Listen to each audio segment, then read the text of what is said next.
ನೋಡಿ, ನಾನು ನಿಮಗೆ ಒಂದು ಪ್ರಶ್ನೆ ಕೇಳ್ತೀನಿ. ನಿಮ್ಮ ಸುತ್ತ ಎಷ್ಟು ಜನ ಇದ್ದಾರೆ? ಚೆನ್ನಾಗಿ ಓದಿದವರು, ಮಾರ್ಕ್ಸ್ ತೆಗೆದುಕೊಂಡವರು, ಒಳ್ಳೆ ಕಾಲೇಜ್ ಮುಗಿಸಿದವರು. ಆದಾದ್ರೂ ತಿಂಗಳ ಕೊನೆ ಬಂದಾಗ ಒಂದೇ ಒಂದು ಮಾತು ಹೇಳ್ತಾರೆ, ಅಣ್ಣ ಸ್ಯಾಲರಿ ಆಯ್ತು, ಆದ್ರೆ EMI ಹೋಯ್ತು, ಮತ್ತೆ 30 ಡೇಸ್ ವೇಟ್ ಮಾಡಬೇಕು. ಇದು ನಿಮ್ ಸ್ಟೋರಿ ಅಲ್ವಾ?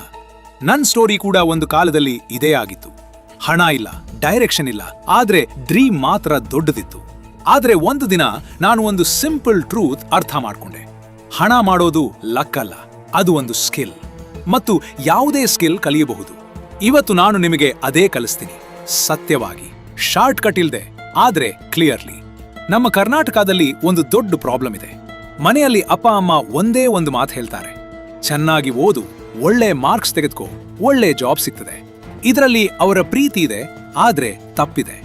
ಯಾಕೆ ಅಂದ್ರೆ ಜಾಬ್ ಕೊಡೋ ಸ್ಯಾಲರಿ ನಿಮ್ಮ ಬದುಕನ್ನ ಕಂಫರ್ಟಬಲ್ ಮಾಡ್ತದೆ, ಆದ್ರೆ ವೆಲ್ತಿ ಮಾಡಲ್ಲ. ಇವೆರಡೂ ಡಿಫರೆಂಟ್. ಕಂಫರ್ಟಬಲ್ ಅಂದ್ರೆ ತಿಂಗಳ EMI ಕಟ್ಟೋದು, ವೆಕೇಶನ್ಗೆ ಹೋಗ್ಲಿಕ್ಕೆ ಲೀವ್ ಅಪ್ಲೈ ಮಾಡೋದು, ಬಾಸ್ ಅವ ಸ್ಲ್ಯಾಶ್ಲು ಪರ್ಮಿಷನ್ ಕೊಟ್ಟಾಗ ಮಾತ್ರ ರೆಸ್ಟ್ ತೆಗೆದುಕೊಳ್ಳೋದು. ವೆಲ್ತಿ ಅಂದ್ರೆ ನಿಮ್ಮ ಕಾಲ ನಿಮ್ಮ ಕೈಯಲ್ಲಿರೋದು. ನೀವು ಮೈಸೂರದಲ್ಲಿ ಕೂತ್ಕೊಂಡು ಬೆಂಗಳೂರಿನಲ್ಲಿ ಹಣ ಸಂಪಾದಿಸೋದು, ಅಥವಾ ಮನೆಯಲ್ಲೇ ಇದ್ದುಕೊಂಡು ನಿಮ್ಮ ಮಕ್ಕಳ ಜೊತೆ ಸಮಯ ಕಳೆಯೋದು. ಇಲ್ಲಿ ಒಂದು ಮಾತು ಗಟ್ಟಿಯಾಗಿ ಕೇಳಿ, ನಿಮ್ಮ ಸ್ಯಾಲರಿ ನಿಮಗೆ ವೆಲ್ತಿ ಮಾಡಲ್ಲ. ನಿಮ್ಮ ಸ್ಯಾಲರಿ ನಿಮ್ಮ ಎಂಪ್ಲಾಯರ್ಗೆ ವೆಲ್ತಿ ಮಾಡ್ತದೆ. ನೀವು 8 ಗಂಟೆ ಕೆಲಸ ಮಾಡ್ತೀರಿ, ಅವ ಸ್ಲ್ಯಾಶ್ಲು ನಿಮ್ಮ ಪ್ರೊಡಕ್ಟಿವಿಟಿನಿಂದ 20x ವ್ಯಾಲ್ಯೂ ತೆಗೆದುಕೊಳ್ತಾರೆ. ನಿಮಗೆ ಅದರಲ್ಲಿ ಒಂದು ಭಾಗ ಮಾತ್ರ ಕೊಡ್ತಾರೆ. ಇದು ಸಿಸ್ಟಮ್ ಹೀಗೆ ಇದೆ. ಇದನ್ನ ಬದಲಾಯಿಸಕ್ಕೆ ನಿಮಗೆ ಡಿಫರೆಂಟ್ ವೇ ಆಫ್ ಥಿಂಕಿಂಗ್ ಬೇಕು. ಹಣ ಅಂದ್ರೆ ಪೇಪರ್ ಅಲ್ಲ, ಹಣ ಅಂದ್ರೆ ಪೇಪರ್ ಅಲ್ಲ, ಹಣ ಅಂದ್ರೆ ವ್ಯಾಲ್ಯೂ.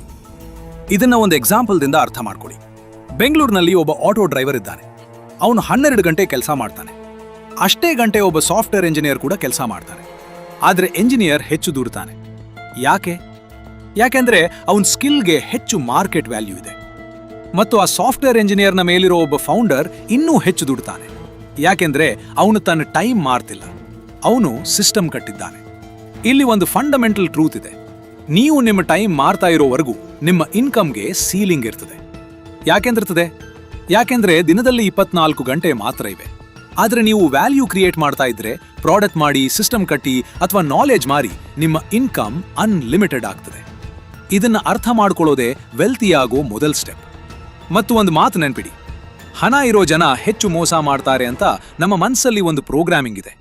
ನಮ್ಮ ಮನೆಯಲ್ಲಿ, ಶಾಲೆಯಲ್ಲಿ ಹಣ ಕೆಟ್ಟದ್ದು ಅಂತ ಕಲಿಸಿದ್ದಾರೆ. ಇದು ತಪ್ಪು. ಹಣ ನ್ಯೂಟ್ರಲ್.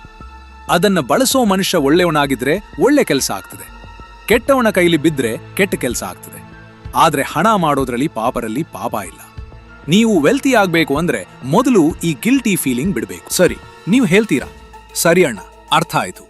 ಆದ್ರೆ ಪ್ರಾಕ್ಟಿಕಲಿ ಹೇಗ್ ಶುರು ಮಾಡ್ಲಿ? ಇಲ್ಲಿ ಜನ ಒಂದು ದೊಡ್ಡ ಮಿಸ್ಟೇಕ್ ಮಾಡ್ತಾರೆ. ಕ್ರಿಪ್ಟೋನಲ್ಲಿ ಹಾಕ್ತಾರೆ, ಸ್ಟಾಕ್ಸ್ನಲ್ಲಿ ಹಾಕ್ತಾರೆ, ಯಾರೋ ಯೂಟ್ಯೂಬರ್ ಹೇಳಿದ ಟ್ರೇಡಿಂಗ್ ಟಿಪ್ಸ್ ಫಾಲೋ ಮಾಡ್ತಾರೆ, ಮತ್ತು ಕೊನೆಗೆ ಎಲ್ಲ ಹೋಗ್ತದೆ. ಕ್ರಿಪ್ಟೋ ಮತ್ತು ಟ್ರೇಡಿಂಗ್ಗೆ ಬೇಕು ಹಣ ಮತ್ತು ಅನುಭವ. ನಿಮ್ ಹತ್ರ ಇಲ್ದ ಹಣ ಅಲ್ಲಿ ಹಾಕಬೇಡಿ. ಇದು ಫಸ್ಟ್ ರೂಲ್. ಹಾಗಾದ್ರೆ ಏನ್ ಮಾಡ್ಬೇಕು? ನಿಮಗೆ ಮೊದಲು ಬೇಕಿರೋದು ಕ್ಯಾಶ್ ಫ್ಲೋ, ಅಂದ್ರೆ ಪ್ರತಿ ತಿಂಗಳು ನಿಮ್ಮ ಪಾಕೆಟ್ಗೆ ಬರೋ ದುಡ್ಡು. ಇನ್ವೆಸ್ಟ್ಮೆಂಟ್ ಆಮೇಲೆ, ಮೊದಲು ಇನ್ಕಮ್. ನೀವು ಇನ್ಕಮ್ ಜನರೇಟ್ ಮಾಡ್ಲಿಕ್ಕೆ ಬೇಸಿಕಲಿ 4 ಆಪ್ಷನ್ಸ್ ಇವೆ. Option 1, in person services. ಇದು ನೇರ ಕಾಣ್ತದೆ, ಸಿಂಪಲ್ ಅನಿಸ್ತದೆ, ಆದ್ರೆ ತಳ್ಳಿ ಹಾಕಬೇಡಿ. ಬೇರೆಯವರ ಮನೆ ಕ್ಲೀನ್ ಮಾಡೋದು, AC ಸರ್ವಿಸ್, ಕಾರ್ ವಾಷಿಂಗ್, ಮನೆ ಪೇಂಟಿಂಗ್, ಗಾರ್ಡನಿಂಗ್, ಇವೆಲ್ಲ ಇಮಿಡಿಯೇಟ್ಲಿ ಕ್ಯಾಶ್ ಕೊಡ್ತವೆ. ನಮ್ಮ ಬೆಂಗಳೂರು ಮತ್ತು ಮೈಸೂರುದಲ್ಲಿ ಇದಕ್ಕೆ ಭಾರಿ ಡಿಮಾಂಡ್ ಇದೆ. ಆದ್ರೆ ಲಿಮಿಟೇಷನ್ ಇದೆ. ನಿಮಗೆ ಒಂದೇ ಸಲ ಒಬ್ಬ ಕಸ್ಟಮರ್ ಜೊತೆ ಕೆಲಸ ಮಾಡಕ್ಕಾಗ್ತದೆ, ಸ್ಕೇಲ್ ಮಾಡೋದು ಕಷ್ಟ. Option 2, local products. Hand made items ಮಾಡೋದು, ಹೋಮ್ ಬೇಕ್ಡ್ ಸ್ವೀಟ್ಸ್, ಆರ್ಟ್, ಇದು ಚೆನ್ನಾಗಿದೆ, ಆದ್ರೆ ಸ್ಲೋ. ಮೆಟೀರಿಯಲ್ಸ್ ಕಾಸ್ಟ್ ತಗೊಳ್ಳಿ, ಪ್ರಾಫಿಟ್ ಮಾರ್ಜಿನ್ ಕಡಿಮೆ.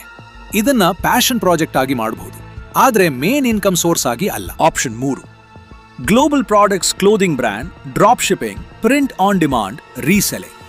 ಇವೆಲ್ಲ ದೊಡ್ಡ ಮಾರ್ಕೆಟ್ ನಿಮಗೆ ಕೊಡ್ತವೆ, ಆದ್ರೆ ಇದಕ್ಕೆ ಪೇಷನ್ಸ್ ಬೇಕು. 1 ರಿಂದ 3 ತಿಂಗಳು ಕಷ್ಟ ಇರ್ತದೆ. ಪ್ರಾಫಿಟ್ ಬಂದಾಗ ಮತ್ತೆ ರೀಇನ್ವೆಸ್ಟ್ ಮಾಡಬೇಕು. ಆದ್ರೆ ಒಮ್ಮೆ ಕಿಕ್ ಆಫ್ ಆದ್ರೆ ಇದು ಭಾರಿ ಪ್ಯಾಸಿವ್ ಆಗ್ತದೆ. Option 4, online services. ಇದೇ ಉತ್ತರ ನನ್ನ ಪ್ರಕಾರ ಇವತ್ತಿನ ವರ್ಲ್ಡ್ದಲ್ಲಿ ಫಾಸ್ಟೆಸ್ಟ್ ಮತ್ತು ಸ್ಮಾರ್ಟೆಸ್ಟ್ ಆಪ್ಷನ್ ಇದೆ. Video editing, copywriting, thumbnail design, social media management, running ads, web design, ಇವೆಲ್ಲ ಆನ್ಲೈನ್ ಸರ್ವಿಸಸ್. ಯಾಕೆ ಇದು ಉತ್ತಮ? 2 ಕಾರಣ ಇವೆ. ಮೊದಲನೆಯದು ಪ್ರಾಫಿಟ್ ಮಾರ್ಜಿನ್. ಪ್ರಾಡಕ್ಟ್ಸ್ ಮಾರಿದ್ರೆ 20-30% ಮಾರ್ಜಿನ್ ಸಿಗ್ತದೆ. ಸರ್ವಿಸಸ್ ಕೊಟ್ರೆ 70-80% ಮಾರ್ಜಿನ್ ನೇರ ನಿಮ್ಮ ಪಾಕೆಟ್ಗೆ ಹೋಗ್ತದೆ. ಎರಡನೆಯದು ಗ್ಲೋಬಲ್ ರೀಚ್. ನೀವು ತುಮಕೂರಿನಲ್ಲಿ ಕೂತ್ಕೊಂಡು ದುಬೈನ ಕ್ಲೈಂಟ್ಗೆ ಸರ್ವಿಸ್ ಕೊಡಬಹುದು. ಇದು ಮೊದಲು ಸಾಧ್ಯ ಇರಲಿಲ್ಲ. ಇವತ್ತು ಇಂಟರ್ನೆಟ್ ನಿಮಗೆ ವರ್ಲ್ಡ್ ಮಾರ್ಕೆಟ್ ಕೊಟ್ಟಿದೆ. ಸರಿ, ಆನ್ಲೈನ್ ಸರ್ವಿಸ್ ಕೊಡಬೇಕು ಅಂತ ನಿರ್ಧಾರ ಮಾಡಿದ್ರಿ. ಆದ್ರೆ ಯಾವ ಸರ್ವಿಸ್? ಇಲ್ಲಿ ಜನ ತಿಂಗಳಾನುಗಟ್ಲೆ ಕೂತ್ಕೊಂಡು ಥಿಂಕ್ ಮಾಡ್ತಾರೆ. ಇದು ರಾಂಗ್ ಅಪ್ರೋಚ್.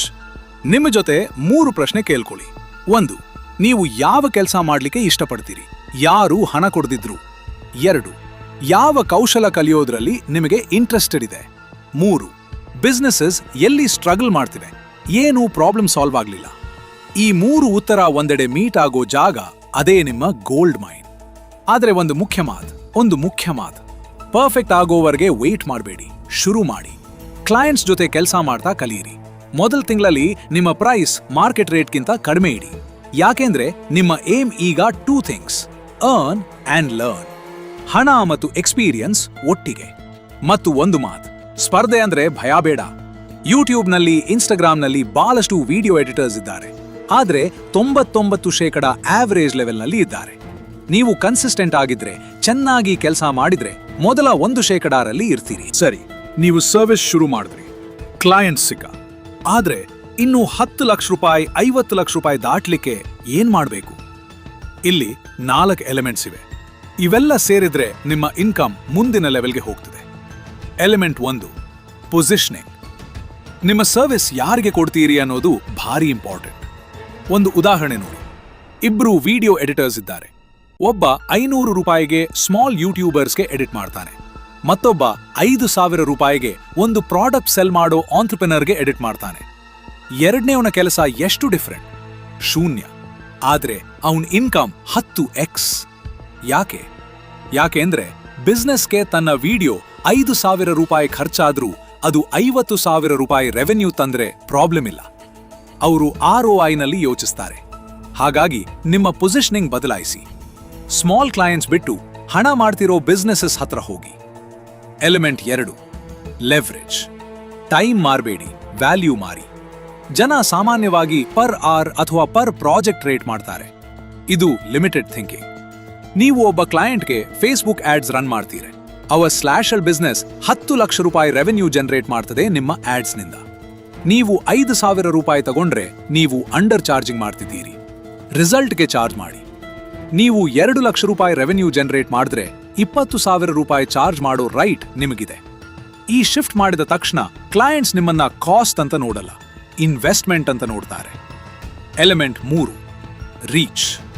ಕ್ಲೈಂಟ್ಸ್ ಹುಡ್ಕೋಬೇಡಿ, ಕ್ಲೈಂಟ್ಸ್ ನಿಮ್ಮನ್ನ ಹುಡುಕ್ಲಿ. ಇದು ಮೆನಿ ಜನ ಮಿಸ್ ಮಾಡ್ತಾರೆ.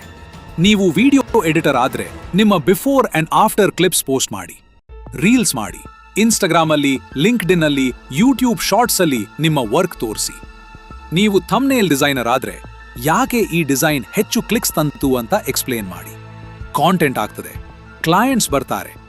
ಒಂದು ಸಿಂಪಲ್ ಟ್ರೂತ್, ನೀವು ಕೆಲಸ ಮಾಡ್ತಾ ಇದ್ದ ಮೇಲೆ ನಿಮ್ಮ ವರ್ಕ್ ನಿಮ್ಮ ಪರವಾಗಿ ಮಾರ್ಕೆಟಿಂಗ್ ಮಾಡಲಿ. ನಮ್ಮ ಕರ್ನಾಟಕದಲ್ಲಿ ಒಂದು ಕಲ್ಚರ್ ಇದೆ, ಏನಾದ್ರೂ ಆಗ್ಲಿ ಸೇಫ್ ಆಗಿರು. ಅಪ್ಪ ಅಮ್ಮ ಹೇಳ್ತಾರೆ, ಗವರ್ಮೆಂಟ್ ಜಾಬ್ ತೆಗೆದುಕೋ, ಆ ಕಡೆ ಹೋಗ್ಬೇಡ, ರಿಸ್ಕ್ ಇದೆ. ಎಲ್ಲ ಹಾಲಾದ್ರೆ ಏನ್ ಮಾಡ್ತಿ? ಇವ್ರ ಪ್ರೀತಿ ಅರ್ಥ ಆಗ್ತದೆ. ಆದ್ರೆ ಇದನ್ನ ಫಾಲೋ ಮಾಡಿದ್ರೆ ನೀವೆಲ್ಲಿರ್ತೀರಿ? 20 ವರ್ಷ ಆದ್ಮೇಲೆ ಅದೇ ಜಾಗದಲ್ಲಿ. ಕಂಫರ್ಟ್ ಝೋನ್ ಒಂದು ಪ್ರಿಸನ್ ಇದ್ದ ಹಾಗೆ. ಗ್ಯಾಪ್ ಇಲ್ಲ, ಎಕ್ಸಿಟ್ ಇಲ್ಲ. ಆದ್ರೆ ಒಂದು ಮಾತು, ಕಂಫರ್ಟ್ ಝೋನ್ ಬಿಡೋದು ಅಂದ್ರೆ ನಾಳೆ ಎಲ್ಲ ಬಿಟ್ಟು ಹೊರಟು ಹೋಗುವಂತ ಅಲ್ಲ. ಸ್ಟೆಪ್ ಬೈ ಸ್ಟೆಪ್ ಆಗ್ತದೆ. ಇವತ್ತು ಒಂದು ಚಿಕ್ಕ ಅನ್ಕಂಫರ್ಟಬಲ್ ಥಿಂಗ್ ಮಾಡಿ, ಅಪರಿಚಿತರ ಜೊತೆ ಮಾತಾಡಿ, ಆನ್ಲೈನ್ ಒಂದು ಸ್ಕಿಲ್ ಎನ್ರೋಲ್ ಮಾಡ್ಕೊಳ್ಳಿ, ಒಂದು ಚಿಕ್ಕ ಫ್ರೀಲಾನ್ಸ್ ಪ್ರಾಜೆಕ್ಟ್ ತೆಗೆದುಕೊಳ್ಳಿ. ಅಷ್ಟೇ ಸಾಕು ಶುರು ಮಾಡಕ್ಕೆ. ಯೋಚಿಸಿ, ಇವತ್ತು ಒಂದು ಸ್ಮಾಲ್ ರಿಸ್ಕ್ ತೆಗೆದುಕೊಳ್ಳದಿದ್ರೆ 10 ವರ್ಷ ಆದ್ಮೇಲೆ ನಿಮಗೆ ಎಲ್ಲಿರ್ಬೇಕಿತ್ತು ಅಂತ ರಿಗ್ರೆಟ್ ಆಗ್ತದೆ. ಸರಿ, ನೀವು 1 ಲಕ್ಷ ರೂಪಾಯಿ, 2 ಲಕ್ಷ ರೂಪಾಯಿ ಇನ್ಕಮ್ ಸ್ಟಾರ್ಟ್ ಮಾಡಿದ್ರಿ. ಈಗ ಭಾರಿ ದೊಡ್ಡ ಮಿಸ್ಟೇಕ್ ಮಾಡಬೇಡಿ. ದೊಡ್ಡ ಮಿಸ್ಟೇಕ್ ಅಂದ್ರೆ ಖರ್ಚು ಮಾಡೋದು.